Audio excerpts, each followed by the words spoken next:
abahagarariye imigambwe itavuga rumwe na leta y'u Rwanda n'amashirahamwe adahanira inyungu za politike baba mu Rwanda no hanze baragiye hamwe barashikiriza ivyo bise urwandiko rw'inzira rufite intumbero yo kugeza u Rwanda kuri ejo hazoza heza gushirwa mu bikorwa.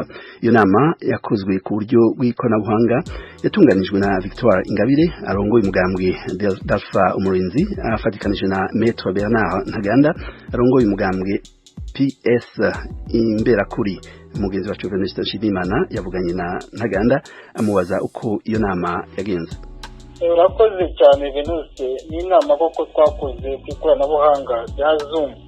Nk'uko mwabibonye ni amashyaka ari mu Rwanda ariyo PS Imberakuri na Dalpha Umurinzi byahuye n'amwe mu mashyaka atavuga rumwe na leta y'u Rwanda ndetse na sosiyete sivile ziba hanze y'u Rwanda. Abangaba bakaba babandi tubati ni abashaka impinduka mu Rwanda ariko impinduka ibaye mu mahoro. Ni izihe ngingo zibanze zikubiye muri iriya nyandiko muhamagarira abantu kwitabira?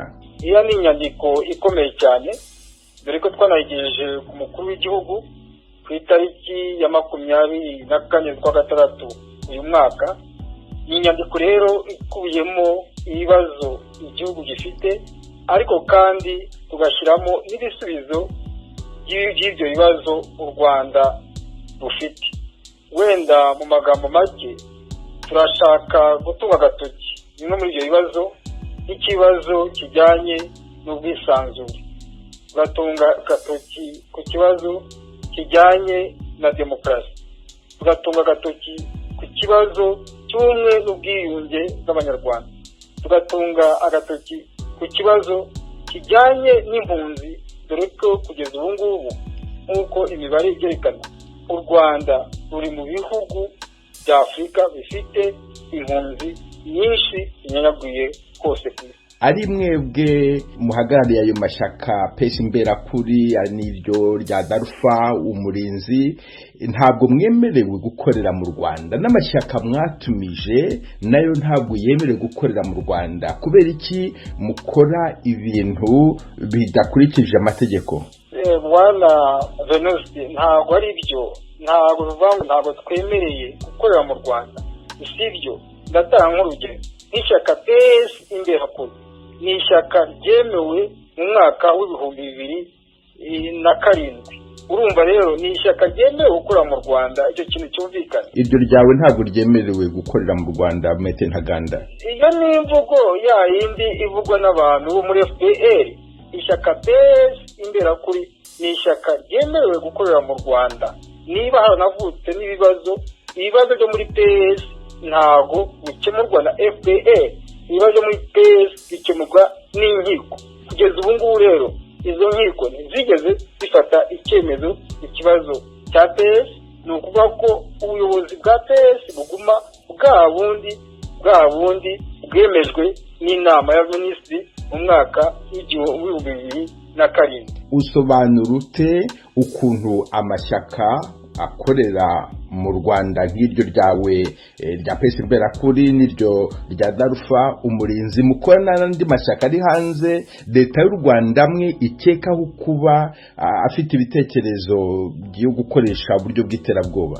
Nta buryo bw'iterabwoba, kuko iyo ni imvugo ikoreshwa na leta y'u Rwanda kugira ngo itere ubwoba abantu. Iyo ni imvugo y'iterabwoba.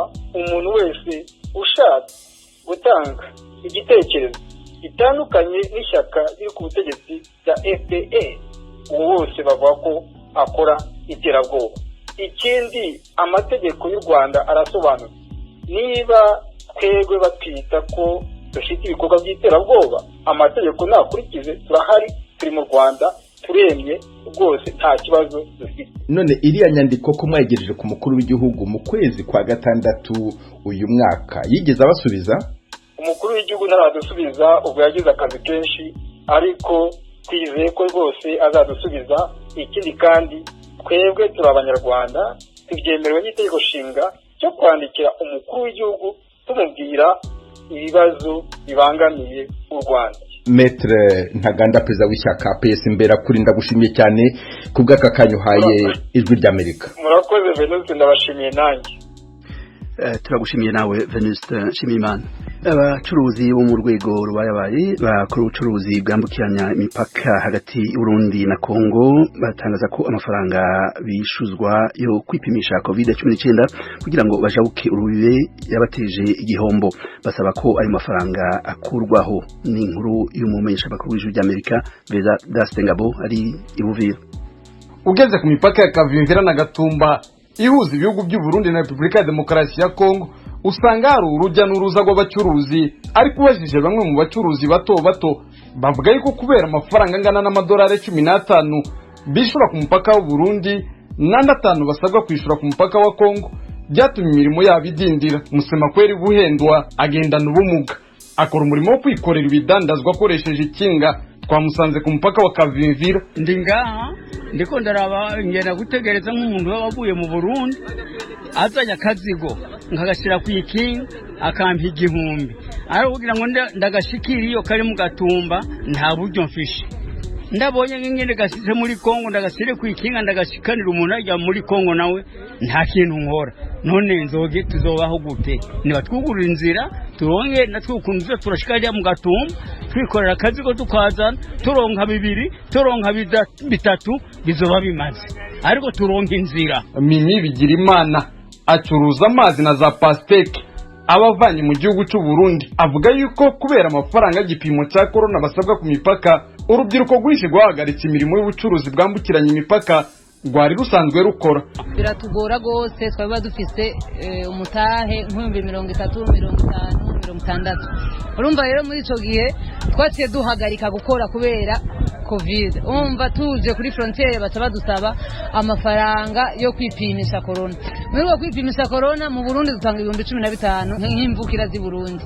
Hanyuma twashika muri Kongo bakaca badusaba amadolari 5. Urumva muri bya 50 cy'umutahe ntacyo twaba turiko turakora twata turiba twica. Elvis Ngabiwe n'Imana akora nawe ubucuruzi bwambukiranya imipaka, acuruza amazi ya Kinju. Hari icyo asaba ibihugu bya Kongo n'iby'u Burundi. Kare wasanga abakongomani binjira byoroshe bakadufatira ibidandazwa n'abarundi tukazana ibidandazwa bito bito, mugabo igipimo ubu igitworohereza na gato. Niyo mpamvu dusaba na leta, amareta yose yabigize leta yaba leta y'u Burundi na leta ya Kongo ko bashobora kwicara hamwe maze bakatworohereza nkatwe bw'abadanza bato bato.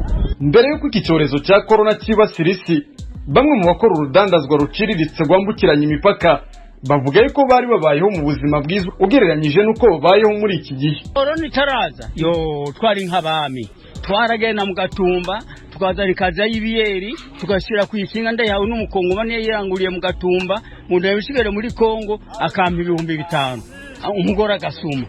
Inze mfite ishashe umugore akanyakira, ariko ubu ngubu ugira ngo uvugishe n'umugore akavuga ngo wende akora ngo nawe uko buhanagane wana impaka yugure corona itari bwaze twari nk'abazungu. Naragenda nkaronka 5,500 y'amarundi nkaza ndabisumye indagara hariya mu Gatumba cyangwa akanyama nazi nkabanza nkakotse umugore akaryoherwa umubanye nawe akumva umushirire. Nubwo biruku mu kwezi kwa 9 k'uyu mwaka nibwo leta y'u Burundi yagabanyirije abaturage b'abakongomani amafaranga y'igipimo cya corona.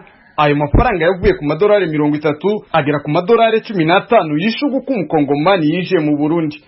Vedaste Ngabo ku bwaradijwi rya Amerika uvira mutarakivuye. Urakoze Vedaste. Tugaruke ku Rwanda. I Kigali mu Rwanda hatanguye imurikagurisha ry'ubucuruzi mpuzamakungu ku nshuro ya 24. Iryo murikagurisha rihuza u Rwanda n'ibindi bihugu byaturutse hirya no hino ku isi. Inkuru ya mugezi wacu w'ijwi ry'Amerika Eric Bagirusa. Afungura ku mugaragaro imurikagurisha mpuzamahanga ku nshuro ya 24, Minisitiri w'Ubucuruzi n'Inganda Madamu Beata Habyarimana yavuze ko rifite umwihariko nubwo ribaye mu bihe bikomeye isi yose ihanganye n'icyorezo cya COVID-19. Kuri Minisitiri w'Ubucuruzi n'Inganda asanga ibikorerwa mu Rwanda birushaho kuzamuka ku gipimo gishimishije. Nabaho kuri iyi myaka 2 iri murikagurisha mpuzamahanga byabashije kugira uburyo rikomatanya ibyayisanzwe mu murika mpuzamahanga na Made in Rwanda. Muri twagiraga zombi, ariko muri bihe bya Covid n'ubwa kabiri tuzikusanyije hamwe kandi tukona bitanze umusaruro. byatanzwe kuko kugeza ubu ngubu mu bantu bamurika hariya dufite abagera kuri 40% bafite products cyangwa se ibicuruzwa bikorerwa mu Rwanda. Bijyanye rero n'urugendo tumaze gukora muri izo nshuro 24 ubona ko hari aho twari turi hari naho duhagaze uyu munsi hashimishije. Kuri Bwana Robert Bapfakurera ukuriye urugaga rw'abikorera mu Rwanda agasanga iri murikagurisha mpuzamahanga ribera mu Rwanda ku nshuro ya 24 ari umwanya mwiza kubarihuriramo baba abanyarwanda ndetse n'abanyamahanga. Abanyarwanda baraza bagahura n'abanyamahanga bazanye ibintu byabo kubireba bakubaka imifatanyirize bakabigiraho kandi tugira icyo twita B2B aho bahura bakaganira buretse kureba ibicuruzwa gusa ariko baranaganira bakareba uburyo bakorana. Ari uwo mu Rwanda ushaka kubona uwo mu mahanga ibyo yazanye arabibona, ari n'uwo mu mahanga ushaka kubona ibyo mu Rwanda bakora nawe arabibona. Hano ni wo munsi mwiza, nicyo gihe cyiza cyo kwiga ikintu bakora n'abandi. Icyakora kuri bamwe mu bitabirira imurikagurisha ntibabura kugaragaza igisa n'impungenge bitandukanye n'ibindi bihu kinjira bihita biboneka ko nta rujya n'uruza ruhagije rw'abagana icyanya kiberamo imurikagurisha. Bamwe bagakeka ko bishingira ku ngamba ziriho zo guhangana n'icyorezo cya COVID-19. Kwinjira muri iri murikagurisha birasaba cyane kuba ugaragaza ko wakingiwe icyorezo cya COVID-19 kandi amatike aragurwa mu buryo bw'ikoranabuhanga mu mugambi wo gukaza ingamba zo kwirinda icyorezo. Bwana Alex Cyubahiro ari mu bafite ibyo bamurika bikorerwa mu Rwanda. Itandukaniro rihari nuko nta bantu benshi nyine barimo bayitabira nk'ibisanzwe ko ubundi abantu babaga ari benshi cyane. Ni byiza cyane ibintu birimo haje abantu benshi kumurika ibintu byinshi bitandukanye. Ikibazo gusa nuko nyine ni icyo kibazo cy'icyorezo cya COVID nyirango abantu bafite ubwoba ntabwo turiheba twizeye ko mu minsi iri imbere ibintu bizagenda neza. Kuba bashobora kuba bafite impungenge ko bazahombera muri iri murikagurisha cyane abatabimenyereye, umunyemari w'umunyarwanda ubimazemo igihe Bwana Sina Gerard akabasaba kudacika intege. Nk'umushoramari kosa mu buzima no gucika intege, icyo nababwira nuko bagomba kwihangana ariko nibura bakamurika na bakeya bazakira bagahabwa serivisi nziza bahawe kandi bakabona n'ibyiza twamuritse barongera nabo nyuma y'imurikagurisha bakarigeza ku bandi. Kuko nkunda kwitabira amamurikagurisha yaba ayo mu gihugu ndetse no hanze ku isi hose, nzi neza ko ahangaha mu kumurika sima inyungu tuzibonera uwo mwanya, ahubwo iyo umuritse ibintu kandi ukaba wifitiye icyizere ko ari byiza, nyuma yaho nibwo ukomeza kugenda ubona ya nyungu ushaka. Kuri iyi nshuro muri iri murikagurisha haragaragaramo ibihugu byitabiriye bwa mbere, muri ibyo bigera kuri 16 birimo Repubulika ya Demokarasi ya Kongo ndetse na Mozambique. Aho bamurikira ibyabo haragaragara ibikorwa by'ubugeni n'ubukorikori n'ibindi. Aha ni ku gice cya Mozambique.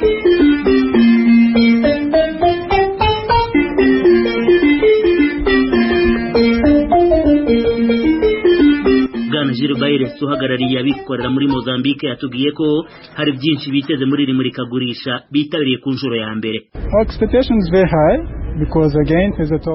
Ati ibyo twitezemo ni byinshi kubera ko nk'uko byavuzwe ni ubwa mbere twitabirira iki gikorwa, kubera ko tuzi ko iri murikagurisha rizakomeza kugeza ku mpera z'uku kwezi hafi ibyumweru 2. Muri icyo gihe tuzagerageza gukoresha amahirwe yose dufite mu gusangira amakuru, mu guteza imbere ibyo dufite, tunateza imbere icyerekezo cya Mozambique ku bashoramari b'Abanyarwanda n'ibindi.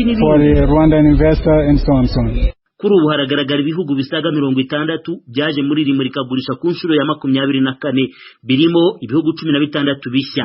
Iri murikagurisha mpuzamahanga ryatangiye ku itariki ya 9 z'uku kwezi, biteganijwe ko rizasoza ku itariki ya 30 z'uku kwezi. Akagira ubusajwi rya Amerika i Kigali. Urakoze Eric dukubitire mu Burundi. Abanduye umugera wa corona barabandanya kwiyongera. Izo zatangajwe n'umushikiranganje ajejwe amagara y'abantu Dr. Zeyimana Sylvie mu kiganiro ca mbere yagiranye n'abamenyesha makuru kuri uyu wa mbere. Inkuru twateguriwe na Eloge Widikaneza, umumenyesha makuru w'ijwi ry'Amerika i Nairobi mu gihugu ca Kenya. Umushikiranganje mushasha w'amagara y'abantu kuva mu ntango z'umuhingamo wo kuri uyu wa mbere yakoze ingendo hagati na hagati ku mugwa mukuru w'ubutunzi Bujumbura no mu buraruko bwawo kugeza ku mugoroba. Yagendeye ibituro by'amabisi yunguruza abantu n'ibintu, ahari amasoko hamwe n'ibibanza byo kudandarizamwo biri ruhande y'amabarabara cyane hafi y'ahahoze isoko nkuru ya Bujumbura. Muganga Sylvie Nzeyimana yavuze ko yasanze abantu basaha n'abibagiye amabwirizwa yo kurwanya ikiza ca coronavirus.